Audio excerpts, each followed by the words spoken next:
Pelaku dari aksi kejahatan selama ini identik dengan kaum pria. Tapi di ibu kota berikut ini, aksi tersebut dilakoni oleh wanita. Tak hanya sebagai pelaku, tersangka bahkan menjadi otak dari aksi kejahatan tersebut.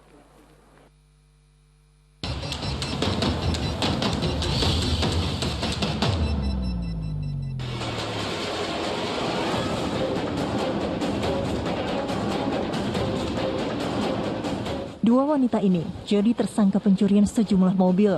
Korbannya merupakan kenalan mereka di media sosial.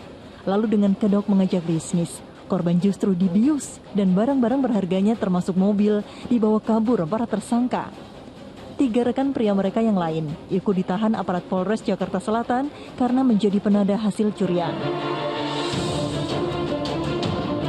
Di Semarang, Jawa Tengah, polisi meringkus komplotan perampok yang lagi-lagi didalangi seorang wanita. Pura-pura menawarkan modal investasi, korban diajak ke sebuah penginapan. Namun 2 rekan prianya sudah menanti di tempat tersebut. Korban diancam dengan senjata tajam dan mobilnya dirampas. Komplotan pencuri yang didalangi wanita juga beroperasi di kawasan Pasar Tanah Abang, Jakarta Pusat.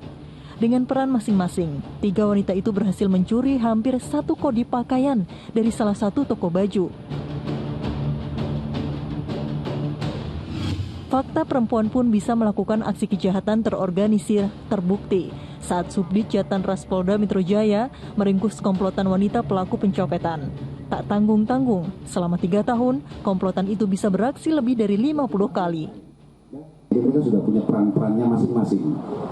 Disenggol, satu ambil dari belakang, kemudian dikirim lagi ke teman yang lain. Jadi pada saat dicurigai pun tidak ada barang bukti yang ditemukan padanya pada saat itu. Keterlibatan perempuan dalam dunia kejahatan sedikit banyak mengubah stigma masyarakat yang selama ini menganggap perempuan sebagai kaum lemah. Kemudian wanita diketahui sama-sama saja dengan pria dalam rangka potensi berbuat jahat. Sebagai manusia kita memiliki potensi yang kemudian jika bertemu dalam lingkungan yang kondusif untuk itu, memiliki niat yang cukup kuat untuk itu, maka jadilah kejahatan. Namun kemampuan perempuan melakukan tindak kriminal bukan tanpa sebab. Modernisasi, tekanan ekonomi, hingga pengalaman buruk bisa menjadi faktor pemicu. Tekanan ekonomi yang ada pada wanita sendiri, bisa juga tekanan itu muncul dari gaya hidupnya. Yang kedua adalah model. Jadi dia memiliki model, ya, memiliki orang yang dilihatnya, diacunya, digugunya sebagai model yang kemudian menjadi sumber inspirasi bagi dia. Dibanding pria, kaum wanita lebih tidak menyukai kekerasan. Agar tak terjerumus dalam dunia kejahatan, perempuan harus benar-benar memahami lingkungan sekitarnya dan mencari orang yang bisa dipercaya untuk berbagi cerita.